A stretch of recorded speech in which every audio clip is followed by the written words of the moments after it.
sem mais demora, eu vou aquilo que é a apresentação. Todo mundo me conhece pela questão de trabalhar com jesuítas ou coisas correlatas aos jesuítas, ordens religiosas, mas eu tenho enveredado um pouco pela questão daquilo que é a família real portuguesa e a família real brasileira, por causa de um trabalho que acabou acontecendo em 2007 para 2008, não, 2006 para 2007, que era um evento que foi promovido pelo Arquivo da Torre do Tombo e pela pelo Arquivo Nacional do Rio de Janeiro, que era a ida da família real para o Brasil, a comemoração dos 200 anos.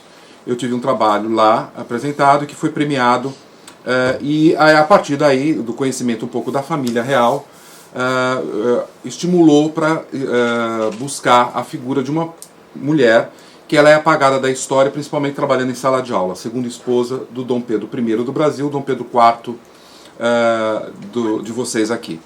Então eu vou tratar ele como Dom Pedro para ficar de uma maneira fácil. Dom Pedro foi casado 2 vezes, oficialmente, né? Então ele teve várias mulheres, mas ele teve 2 oficialmente, que foi a Dona Leopoldina, né? Normalmente do Império Austro-Húngaro, filha do Francisco I, e ela vem a falecer em 1826.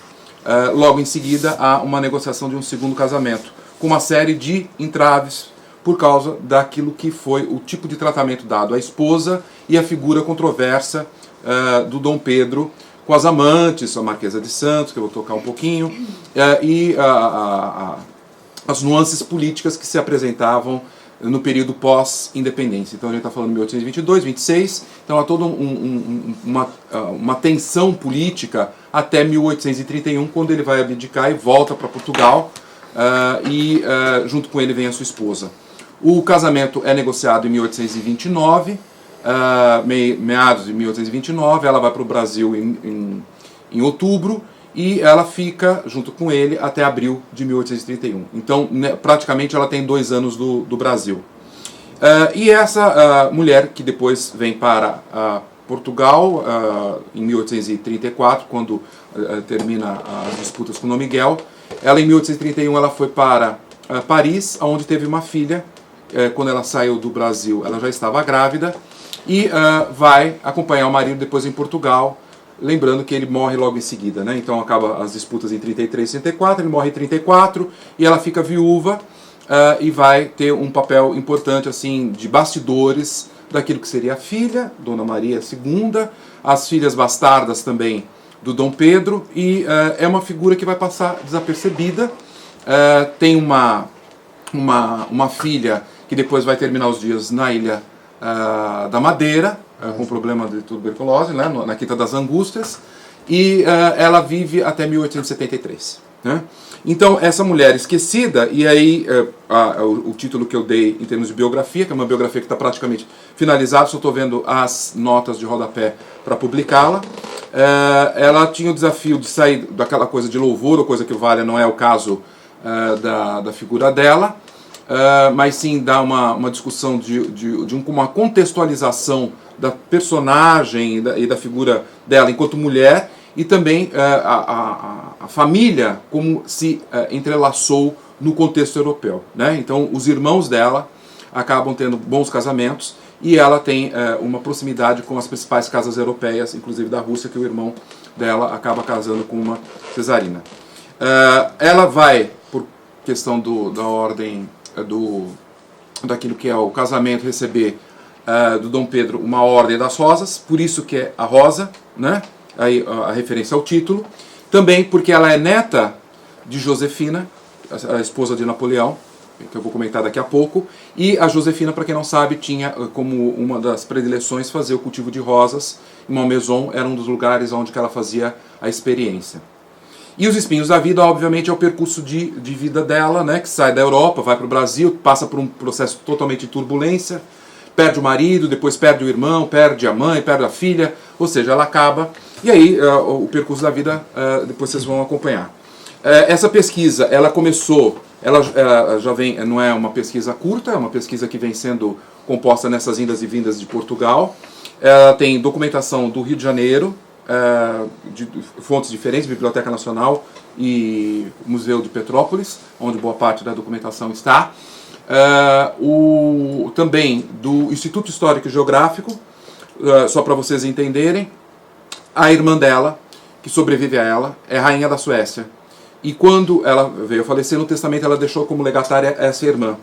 E todos os bens e os caixotes que ela possuía aqui na Rua da Janela Verdes, onde é hoje o Museu de Arte Antiga, onde que ela morou, né, o Palácio Conde Alvor, foram enviados para a Suécia. E depois, por uma questão diplomática, no século XX, essa documentação voltou para o Brasil. Então tem aí uma documentação que é possível ser consultada.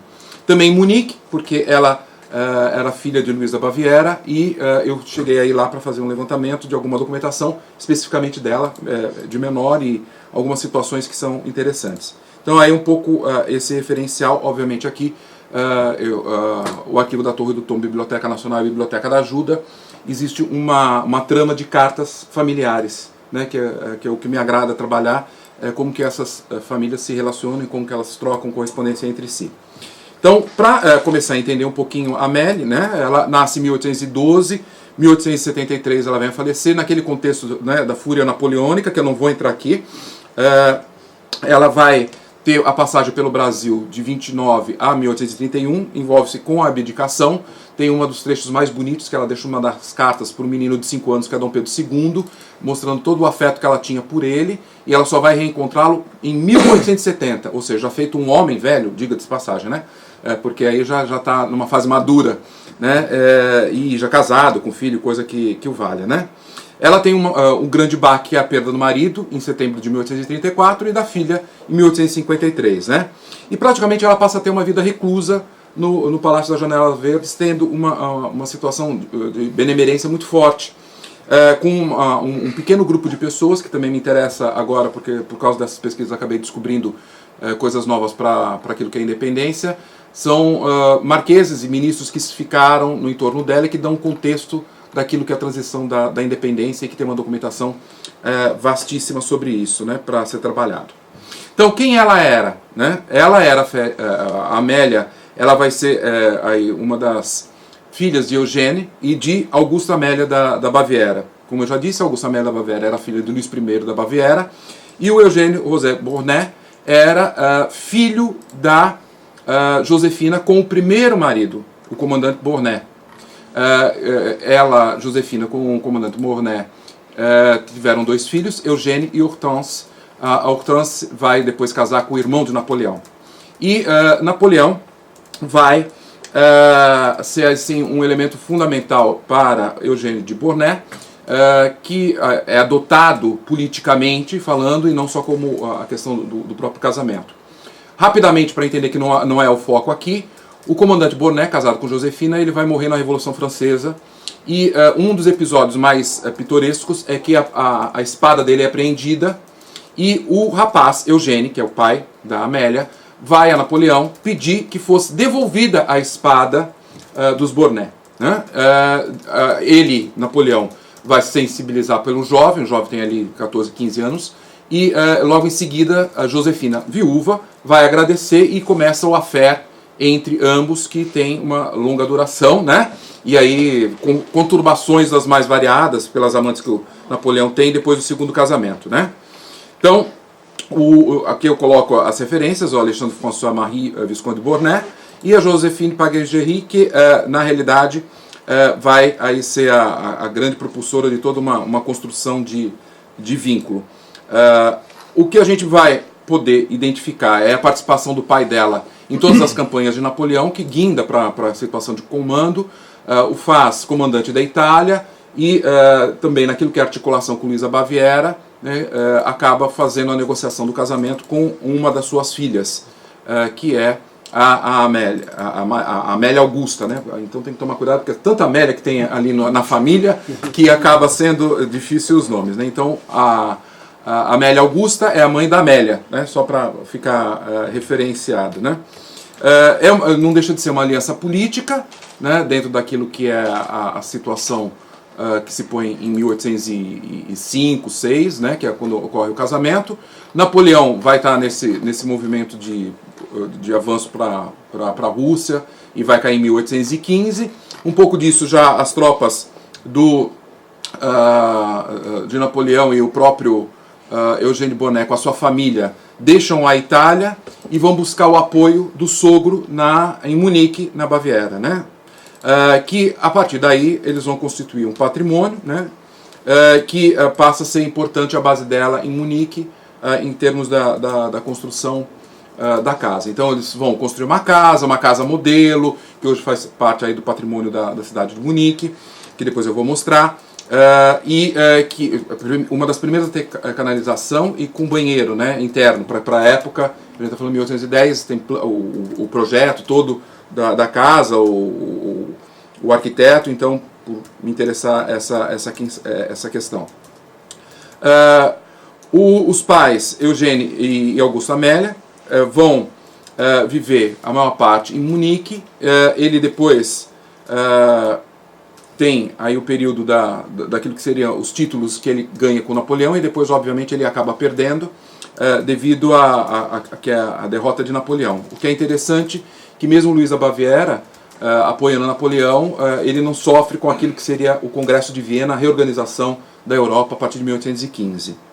É bom que se diga que, em paralelo, né, só para vocês entenderem, está sendo negociado o casamento de Dom Pedro, aquele que é o foco da nossa atenção, com a primeira esposa, que eles se casam em 1816, tá? Com a Maria Leopoldina, né? Leopoldina Carolina Josefina Habsburgo. Então, ali dentro desse alinhavar político, tem toda uma estrutura de negociações de casamento. O que é também interessante, que esse casal vai aí ter uma prole extremamente significativa, né? São 7 filhos, alguns vêm a falecer. O que a gente pode aqui, eu queria chamar a atenção, e que às vezes passa desapercebido. A Josefine é a que eu mencionei, que depois vai se casar com o rei da Suécia, com o herdeiro da coroa, e depois se transforma em rainha da Suécia, e a descendência dela se mantém até os dias atuais. Só para vocês terem aí uma noção que é também muito curiosa, a última coroa da Amélia da Amélia, que eu estou mencionando, foi parar na mão da Josefina. Então hoje a rainha da Suécia usa uma tiara que é chamada tiara da Duquesa de Bragança, que era na realidade a tiara que pertenceu a Amélia de Leuchtenberg, tá? Então por isso que eu fazendo essa referência. Eugênio vem falecer mais tarde. O Augusto, vocês devem conhecer melhor, porque é o primeiro marido oficial da Dona Maria II. Então, quem se lembra ali do casamento, daquilo que é o período, é feita uma negociação da Dona Maria II com o tio Dom Miguel, que vem depois a ser desarticulado, né, por questões políticas. Depois é negociado o casamento com o irmão da Amélia. Então, Dom Pedro, ele casa com a Amélia e faz casar o irmão da Amélia com a sua filha. Isso está no desejo de testamento dele. Lembrando, né, que o irmão tinha ido levar a Amélia para o Brasil. Então Dom Pedro já conhecia ele do contexto brasileiro, né? O outro que chama a atenção aqui o Maximiliano, que ele vai casar com a cesarina dos Romanov, que também tem uma importância muito forte. Ele vem também a passar pela Ilha da Madeira, então aí a questão do emocional. Existem registros aí naquilo que é o material das casas, pintores da época que vão pintar a casa de Munique, que é um dos filhos do casal. A segunda da direita, morena, é a Amélia de Leuchtenberg, né? Então, aí um pouco daquilo que seria o contexto. Eles têm uma vida, e aí é a questão interessante de buscar a nobreza europeia, como elas movimentam por diversas casas, caça, e ela vai estar mostrando essa movimentação nas cartas, né, cada hora escrita de uma localidade diferente. A propriedade de Smanig é essa que aparece para vocês aqui, que é uma que ela depois venderá e ficou durante muito tempo. E a casa dela, que é construída entre 1817 e 1821, que ainda se chama o Palácio de Leuchtenberg, né, hoje sede de um dos órgãos do governo, na Ludwigstrasse, que é uma das avenidas mais importantes da cidade de Munique, né? A negociação de casamento, vamos entender um pouquinho o que está nesse contexto. É que é tanta coisa, eu tentar sintetizar para mim é muita, né? Para quem está com o trabalho.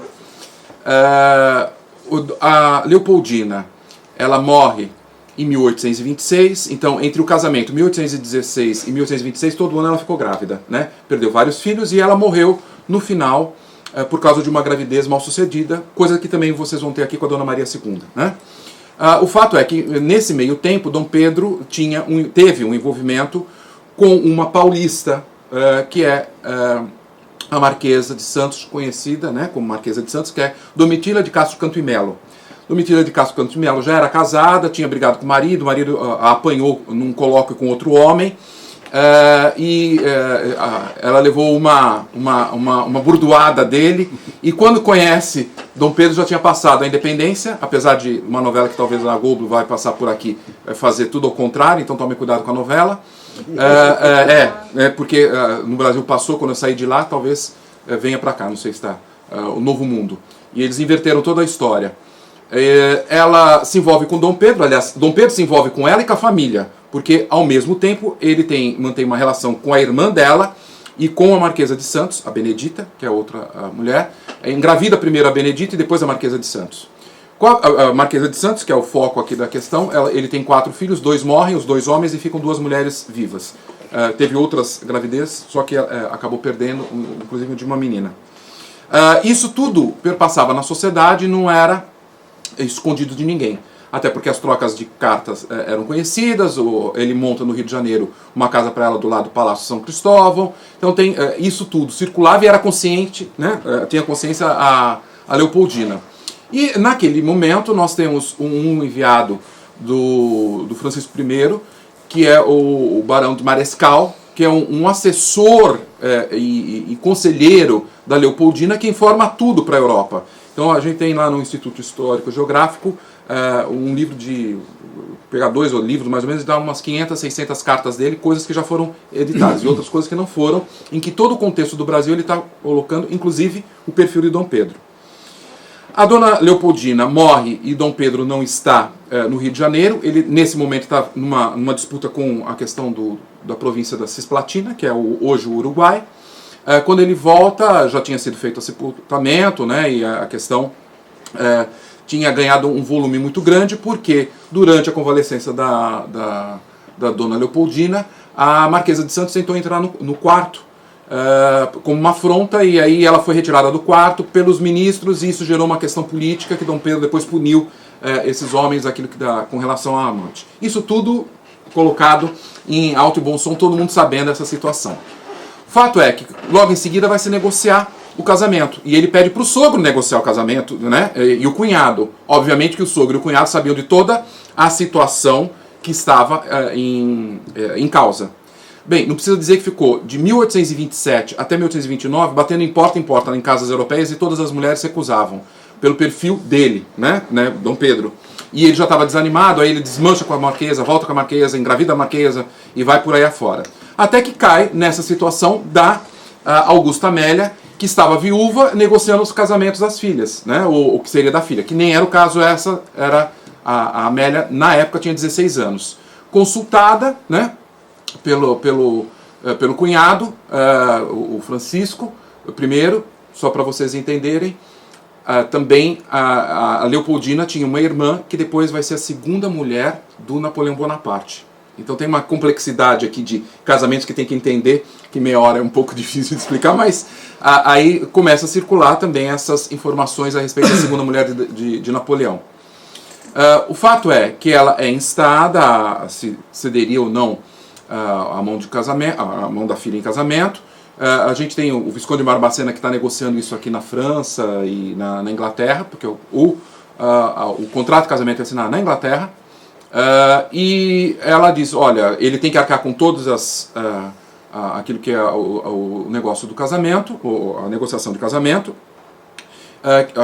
aquilo que seria o custo, e que ela não entraria com pátio por causa da viuvez dela, e o acordo é posto, né, numa tal forma em que a Amélia deveria receber a parte que lhe cabia do pai, que era herança do pai falecido, e que teria todas as condições garantidas em termos de negociação.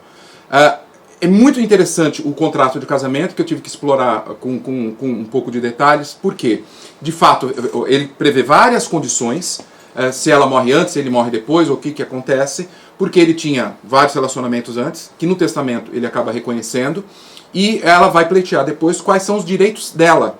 E existe uma questão jurídica muito interessante, que é, como ela sai grávida, e a filha foi nascer na França, há uma questão se ela era a filha ou não brasileira, se teria direito ou não à herança, e aí o que seria a pensão. E isso tramita durante um período grande no governo brasileiro. Isso de 1834, a morte de Dom Pedro, vai avançar até 1850, até a morte da filha. E nunca se conseguiu dar paridade de condições para a filha efetivamente dela, que nem precisou utilizar na realidade, né? Porque seria o dote de casamento. Porque a menina não chegou a ter o mesmo dote que as outras filhas oficiais de Dom Pedro teve com a Leopoldina. Seria, né? Ela também seria princesa tal como as demais. Então tiveram dotes maiores, né? Então essa tramitação ela é interessante para mostrar toda essa movimentação de negociação, da imagem de Dom Pedro circulando pela Europa, né? Então aquela imagem de homem controversa, né? E que ele não como se diz, ele não esconde isso, né? Até porque a comunicação, ele fala dos problemas dele para todos os marqueses que são diplomatas, e isso acaba sendo bem interessante na forma de que ele já mostrar certa decepção naquilo que seria as negociações. Ele achava que deveria ter tido prioridade, né? Ele não imaginaria como que corria solto a imagem negativa dele dentro desse cenário. O fato é que dentro desse movimento há também um processo só em paralelo, que é a negociação do casamento da filha dele, Dona Maria II, ou Dona Maria da Glória, ou Maria da Glória, depois a Maria II, com Dom Miguel. Então, nesse trânsito de vai para lá, vem para cá, a menina sai do Rio de Janeiro, teria vindo para Portugal para se casar, não acaba casando, fica na Inglaterra, depois ela vai regressar para o Brasil, né? E ela regressa junto com essa segunda negociação de casamento. Então, o que a gente pode notar é uma primeira hesitação da mãe da Amélia, depois ela vai aceitar a Amélia, e eu encontrei documentação falando sobre isso, cartas do Marquês de Barbacena e de outros que estavam negociando o casamento, que eu entro isso com detalhe na biografia, qual era o papel, a importância dela em termos do Império do Brasil, uma questão política, que ela viria dar uma respeitabilidade e tal, por aí afora, né? Então, nesse movimento, tem algumas questões que chamam a atenção. O casamento é negociado em Munique, é feito na capela da casa que eu mencionei para vocês, dos Leuchtenberg em Munique. O tio representa Dom Pedro. O casamento já tinha sido assinado por procuração. Por procuração. O casamento o contrato já tinha sido assinado anteriormente na Inglaterra e depois negociado no começo de agosto, efetivado começo de agosto em Munique. Ela não deseja festa, né? Ela faz a distribuição, ela pede para fazer a distribuição do recurso financeiro para os pobres, que é uma questão dela muito forte. É essa tiara que eu estou mencionando aqui, que depois vai estar na coroa da Rainha da Suécia. Ela embarca para o Brasil, passa pela região da França e acaba em Inglaterra, onde que ela se encontra com a filha de Dom Pedro, que estava aguardando para as duas seguirem de volta para o Brasil, até ver o que iria acontecer com a situação política de Portugal, né? Tem mais detalhes. Nós tivemos, junto com a primeira esposa, uma missão austríaca que vai para o Brasil para fazer o reconhecimento de história natural e por aí afora, né? E parte dos membros que foram dessa comissão austríaca, Spitz e Martius, eles voltaram para a Alemanha e depois acabaram instruindo a Amélia e dando as primeiras noções de língua portuguesa para que ela pudesse chegar no Brasil e ter um conhecimento. O que a gente nota é o conhecimento, uma predileção pela história natural muito forte. Ela vai ter aí uma das das situações interessantes durante a viagem, do percurso de agosto, é esse desenho que eu coloco aqui, que ela faz durante a viagem em 1829. Né? O que a gente pode identificar tem uma negociação muito demorada. O Marquês de Barbacena, ele é um elemento-chave, muito amigo da Dona Amélia. Depois, quando chega ao Brasil, ele, por questões políticas, ele é acusado de superfaturar a negociação do casamento, né, dentro desse cenário. Isso. Até isso, já tem lá naquele contexto. Né? E aí uma briga com o Chalaça, o Francisco Gomes da Silva, que era um amigo de Dom Pedro, que tem toda uma história controversa e depois acaba se reencontrando com Dom Pedro aqui na França e é amigo de Dona Amélia. O que aqui a gente tem? Ela aqui é uma representação dela já viúva, mas a questão do medalhão com a figura de Dom Pedro. E o que a gente encontra na carta é o seguinte: Dom Pedro, eu só caso se for uma mulher bonita, porque se não for bonita, não me traga. Isso é o negócio de Barbacena. E aí a questão é engraçado, porque eles vão ligando, olha, de fato a gente foi visitar aquelas ali, mas aquelas ali não são tão bonitas. Aí começa a entrar no... Essa era bonita, muito bonita, aliás. Aliás, todas irmãs delas eram lindíssimas, que vocês têm aqui no Palácio da Ajuda, num corredor lateral ali da sala de jantar, os quadros que pertenceram à casa dela, que estão ali os irmãos, pai, mãe e os familiares, né? Então, em 2 de agosto é efetivado aí aquilo que seria a união. Ela é agraciada com a Ordem das Rosas nesse momento, né? A gente tem uma referência aqui para... também tem uma questão visual para esse livro, porque esse livro, além da biografia, ele traz todo o material visual bem forte. São mais de 500 imagens para contextualizar de casas. Aqui é um quadro não é Auguste Saint-Hilaire, de Debré, em que faz a representação do casamento do Dom Pedro com a Dona Amélia, debaixo de uma chuva. Então a gente consegue ter relatos de mulheres que vão acabar com o estoque de fita cor-de-rosa, porque como a cor dela era rosa, todo mundo no Rio de Janeiro quis estar de rosa. Né? E aí fitas e aquilo que era possível, chovia cântaros, coisa, e aí tem detalhes de como ela vai encontrando cada um dos filhos e por aí afora, né? Nesse momento a Marquesa já está afastada, o Dom Pedro deu dinheiro para ela cair fora, até para cair fora do Brasil, né? Uma das coisas que ela vem fazer é dar uma ordem no palácio, porque ela praticamente eram os hábitos tupiniquins, né? A questão de banheiro, a questão de higiene, a questão do idioma, a francesa, porque ela sempre escreve a maioria das cartas foi todas em francês.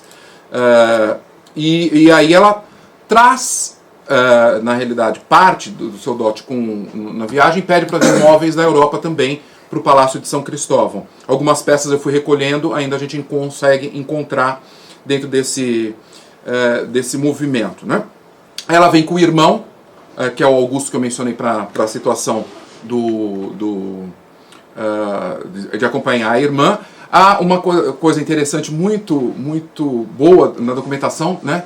A Augusta Amélia dando a orientação para o filho: ó, filho, vê se você se comporta, você é um arruaceiro, não fica pegando mulher lá, porque isso vai correr aqui na Europa e vai pegar mal para você. Mal sabia ela que o próprio genro também tinha uma fama, né, da mesma maneira, né? Então há todo um percurso aí dessa estada dele. Logo após o casamento, Dom Pedro, numa das suas aventuras que ele gostava de ser assim agitado, ele vem numa carruagem pilotando, né, conduzindo a carruagem em alta velocidade, tomba no centro do Rio de Janeiro, na rua Marquês de Lavradio, perto dos Arcos da Lapa, que aparecem na televisão normalmente, e ele fica convalescendo na casa de um nobre, porque ele quebrou a costela, não podia se movimentar, e aí toda uma conturbação do início de 1830, tanto que ela começa a participar de alguns eventos públicos sozinha, né? Ela não está com o marido presente, já que o casamento tinha sido em outubro, foi 2 meses depois do casamento, né? Aqui o que acaba acontecendo, tem muitos detalhes, ela passa, aí há uma expectativa com relação à gravidez dela, ele não esconde vida íntima, tá, pessoal? Uma coisa assim, existem as cartas publicadas com a Marquesa de Santos, onde que ele fazia desenhos da parte íntima dele para mostrar como que ele estava excitado de encontrar com a marquesa. Assim como uma riqueza de detalhes, ele escreve, hoje está assim, hoje está daquele jeito, hoje estou procurando aquilo, hoje estou procurando aquela outra, né? Tem os detalhes assim. E ele vai escrevendo que, olha, ainda não vinguei, ainda não tenho. Ele achava que o problema era porque ele tinha tido relações e que ele tinha várias doenças venéreas, né? Passou por vários problemas venéreos e acaba tendo dificuldades, né? O fato é que a situação política vai chegando a um ponto, que eu não vou entrar aqui, que ele vai tentar apaziguar a questão de maçonaria, a questão das lutas dos nacionalistas contra o partido português, tem toda uma questão política. Ele vai tentar apaziguar fazendo uma viagem para Minas Gerais, que ela o acompanha, e quando eles se retornam, no começo de 1831, ele já vinha com a ideia de talvez abdicar. É nessa viagem que ele ele engravidou a esposa, né? Que acaba nascendo a filha em dezembro. Quando chega ao Rio de Janeiro, o Partido Português promove uma recepção para ele, isso desperta os nacionalistas. Tem um episódio que passa no Rio de Janeiro, que é a Noite das Garrafadas, porrada para todo lado, e aí a tensão aumenta. E em São Paulo, o que acaba acontecendo? Nesse período, tem também a dimensão política da França, Revolução de 1830 na França, um jornalista contrário a Dom Pedro é assassinado por um partidário de Dom Pedro. Então aí o negócio explode e a situação chega insustentável a 7 de abril de 1831, quando ele faz a abdicação. Ele literalmente sai praticamente sem nada, com pouca coisa, com pouco dinheiro, e vai em direção à França e Inglaterra buscando apoio para aquilo que é a questão da filha na disputa com Dom Miguel, né? Então deixa para o filho e vai tratar do assunto, até estimulado um pouco pelo Partido Português. Passa a viver no norte da França, ele vai à Inglaterra, aí ele acha que não foi bem atendido pelo rei inglês, George, pela questão dele, vai para Paris, onde ele se instala. Nesse momento a gente tem aí Luís Filipe de Orleans, né, que é o rei da França, que vai dar o apoio para ele morar em Clarendon Hotel, e que depois a relação é conturbada, né, porque esse Luís Filipe da França queria que o filho dele, Luís Filipe, né, se casasse com a Dona Maria II, e o Dom Pedro não quis depois nenhum tipo de negociação desse porte. Aí há um estremecimento das relações com ele. Mas, até então, 1831, 1º de dezembro, nasce a filha de Amélia com Dom Pedro, que vai se chamar Maria Amélia. Então, para ver a sequência de Amélia não desaparece. Que vai ter como padrinhos os reis da França, né? E a mulher. Por que ela quis o casamento? Por causa do... Porque isso vai ser um pouquinho mais para frente. A Amélia já antevia a negociação do casamento com o irmão dela. Então, obviamente que ela preferia que a coroa de Portugal fosse para a mão do irmão do que fosse parar na corte francesa. E aí o irmão entra de uma forma clandestina na França, isso fica sabendo, tem toda uma... Não dá, eu tenho os detalhes, o problema é que não dá para... tenho que ser o sintético aqui, né? Está várias novelas. Não, isso aqui dá uma... Dá coisa... Sim, e ela, na realidade, a Amélia, ela fica na França com a filha. Dom Pedro, em 1832, volta para Portugal, na realidade vai para a Ilha Terceira e faz todas as lutas, 1832, 33, até 34. Ela fica lá, sendo assistida. Ela sai da França sem o conhecimento do Luís Filipe, e ela sai magoada. Então tem uma documentação ali que eu consigo mostrar um pouco essa situação. Até a falta de dinheiro, a questão de negociação, o grande problema de Dom Pedro era financiar a revolta contra o irmão, Dom Miguel. E aí a falta de recursos para isso. Há toda uma indas e vindas dessa negociação com França, Inglaterra, tem uma comunidade portuguesa que é expulsa pelo Dom Miguel e que vai fazer uma resistência na Inglaterra, que também não entro aqui em detalhes porque acho que já é mais conhecido. Bem, o que a gente vai ter em termos de situação? Em 1833, a condição, né, política já está mais acalmada, já está indo para aquela discussão da Évora Monte, né? Ao retorno delas, estou falando da Dona Maria II, a Amélia e a filha Maria Amélia, que tem 2 aninhos, né, uma pequena, voltam para Portugal, e aí a tensão política ainda continua tensa em termos dos partidos aqui em Lisboa, né? O que a gente vai ter como um episódio marcante, ele já está bem deteriorado, né? O Dom Pedro, nesse percurso, também teve um envolvimento com uma religiosa, com a qual teria tido um filho, né? e que depois veio a falecer. Quantos filhos teve? Olha, aí é que tá, a biografia fala para mais de 50, né? Isso daquilo que nascia, vivos e mortos, né? Porque vai os registros dos mortos. 30 para cima de 30, com certeza. No testamento dá mais ou menos uns 15, porque ele vai nomear os ilegítimos e deixa instrução para Amélia fazer a instrução, como vou mencionar. Nesse movimento que a gente tem aqui, tem uns detalhes interessantes. Na França, ele implica com o vestido da filha.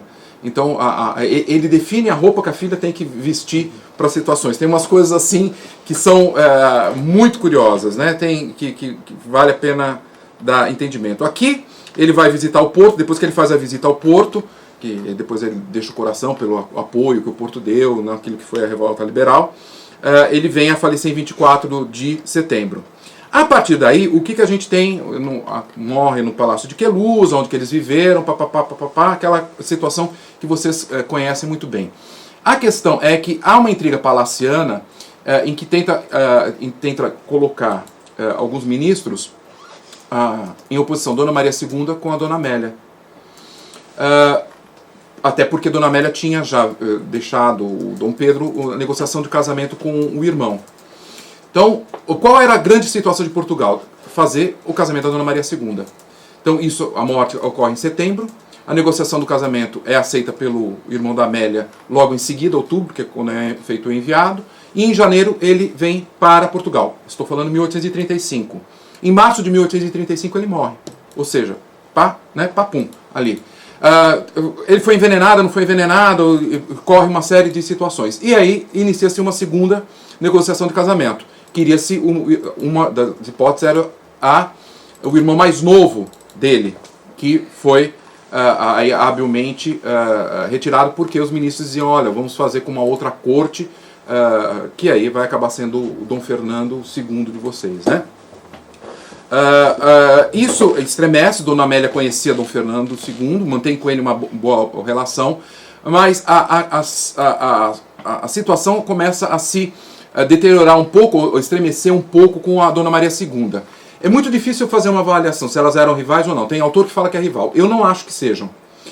Elas mantêm uma situação de cordialidade. A Dona Amélia vai se afastar do poder e vai saber utilizar o seu lugar. E nunca se esquece daquilo que seriam os enteados que ela tem. A Dona Maria aqui e tem os 3 lá no Brasil.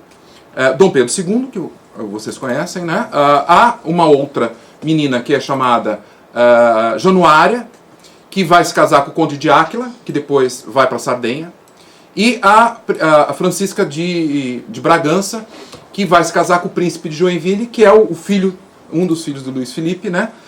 E que vai se tramar a Princesa de Joinville, né? E daí recebe a terra de Joinville, que é uma das Santa Catarina que a gente tem. E numa comunicação total entre elas, né? Ela fica negociando o testamento, né? E o testamento prevê, além das divisões que eu não vou entrar aqui, ela também teria que cuidar da filha da Marquesa de Santos, a mais velha, que tinha vindo para a França estudar no Colégio Sacré-Cœur, sem saber de certo quem ela era a filha, porque ela veio muito pequena. E ela vai, Amélia, conseguir para essa menina chamada Maria Isabel um bom casamento, vai casar com o Conde de Treuenberg, ter filhos, ter uma descendência, e ela só vai descobrir de quem ela era a filha propriamente dito no final da vida. Porque até durante muito tempo ela pensava que ela era a filha da Amélia ou da mãe da Amélia, porque a mãe da Amélia, a Maria Amélia, a Amélia Augusta, cuidou dela durante um tempo. Aqui um pouco o irmão dela, né? E ela passa a viver aqui aonde? No Palácio das Janelas Verdes. Ela não vai morar no Palácio das Necessidades, ela se afasta do Palácio das Necessidades, paga o aluguel. O Conde de Alvor tem toda uma situação desse palácio, passou para o Marquês de Pombal e por aí fora, que eu faço um pouco historiar, tem uns estuques lindos esse palácio, né? Amélia vai ter uma situação em que a Dona Maria define uma casa para ela, o Palácio da Bem Posta, e ela não aceita, né? Praticamente ela vai manter um contato estreito com o sobrinho, o enteado no Brasil, Dom Pedro II, a filha dela também, com a esposa, Dona Teresa. E aí começa a se ter toda uma discussão sobre o que eu já disse para vocês, a negociação do casamento, se ela teria direito ou não a uma situação de pensão, e ela tinha propriedades lá e direitos que acabavam ficando. A fazenda, e aí aquela coisa, a maldição dos jesuítas, né? A fazenda que era dos jesuítas, que era a fazenda de Santa Cruz, que foi parar na mão da coroa, ficou por herança para ela, a fazenda dos jesuítas, que depois ela vai vender, né? E que ela gostava muito. O que a gente vai ter, a filha, ela vai, depois, na década de 40, ela volta para a Alemanha, vai buscar preceptores para a filha, Maria Amélia. Essa menina é linda, por uma beleza que todos comentam, bem educada, poliglota, né, com um refinamento, essa Maria Amélia. Vai se negociar um casamento com o Fernando Maximiliano, aquele que vai herdar o trono do México, né, que depois não acaba casando com essa menina porque ela faleceu em 1853. E praticamente Dona Amélia vai se dedicando àquilo que é cuidar da filha, né? Já em 1850 ela tem assim uma situação. Primeiro que ela percebeu como o marido morre, problema de pulmão, água no pulmão, e toda a situação em 1834. A mãe morre em 1852 com uma situação muito parecida com tuberculose. O irmão a mesma coisa, 1853, um pouco antes da filha, que morre também nessa época, né? Então praticamente ela sabe, e ela própria depois mais para frente vai morrer com problema no pulmão, e já tinha outras irmãs, outra irmã que vai estar com esse problema. Então a situação dela vem a falecer, tem toda uma documentação, as cartas que ela troca com o irmão do Brasil. A Maria Amélia deixa registro que eu coloco lá, para quem é que vai o brinco de tal, eu tenho o brinco, a aliança disso, todos os detalhes de bens que ela deixa, né? Essa é a menina, num dos retratos que a gente possui dela. E depois os registros da Maria Amélia. O falecimento. Morre na Ilha da Madeira, depois vem para Lisboa, ela fica aguardando, fica na Quinta das Angústias até que os navios cheguem, e a partir daí a Dona Amélia fica enclausurada, vamos dizer assim, no Palácio das Janelas Verdes, vindo para a Alemanha, mas no final da vida a maior parte do tempo aqui, com uma pequena entourage, dentre elas o Marquês de Rezende, que é um dos seus mais favoráveis. Uma obra pia, normalmente ela vai entrar numa polêmica depois com os sobrinhos netos, os filhos da Dona Maria II, que é a questão da vinda de religiosas francesas para fazer a questão de benemerência em Lisboa. Tem toda uma questão política que está aí por trás, que eu não vou entrar agora, das ordens religiosas, 1834, por aí afora. As representações que ela tem, né, vive isolada, e ela tinha uma afinidade muito grande com Dom Pedro V, com Dom Luís muito menos. Então, consegui também identificar cartas da Dona Estefânia com ela, e a Dona Estefânia descrevendo as visitas que faz a Dona Amélia, né? Então, documento aqui tem bastante. Em 1863 ela faz um testamento, em 1873, 10 anos depois, ela faz outro, porque ela tinha deixado para aquele pretendente da filha bens. Como ele morreu no México, ela acaba revendo essa situação que deixa tudo para a irmã, única legatária, e que depois levanta uma polêmica muito grande, porque o pessoal aqui em Portugal queria parte da herança, que ela deixa só os dividendos e coisas do Brasil. O que a gente tem aí como uma situação que eu já mencionei, 1871 faleceu a filha de Dom Pedro II, que estava casada aqui na Europa. E é o motivo que Dom Pedro vem para cá, para buscar os netos, para levar para o Brasil, porque até então a gente lá não tinha herdeiro masculino. E é nessa passagem que eles vão se encontrar, porque ele era uma criança, 4 anos, não ia se lembrar, né? Mas tem uma situação bem interessante. 1873 ela vem a falecer, aí já uma situação bem trágica, 26 de janeiro. Bem, aí as fotos, imagens que a gente tem dela na casa, e finalizando, um pouco mais chocante, o que a gente tem, o contexto da venda dos bens dela, eu também identifiquei o Ramalho Ortigão e o Essa de Queiroz vão quando se colocou os objetos dela após a venda no palácio. E ele falava como que essa pequena burguesia besta, que nem sabe para que serve o móvel, está fazendo lance, dá essa sala aí do Napoleão, coisa que valha, mostrou toda essa situação, e que eles colocaram como um evento estranho e doloroso, que eles colocam que ali morreu a monarquia em Portugal. Ou seja, a monarquia em Portugal estava posta ali, né? Mas eu pedi, sim, agora que vai uma coisa, 2 minutinhos. Passou, o que nós temos? 1972 é feito os 200 anos da independência do Brasil. É negociado entre Portugal e o Brasil a transferência dos restos mortais de Dom Pedro, e aí de tabela vai Dona Amélia e a Maria Amélia, né? Vão construir um monumento do Ipiranga, os locais, para eles, porque a Leopoldina estava lá, porque já tinha morrido lá no Rio de Janeiro, tá? É negociado o casamento, e diga de passagem, ela não queria voltar para o Brasil, nunca quis, foi convidada a vir várias vezes e não queria ter saído daqui. Levaram os corpos para lá, os restos mortais.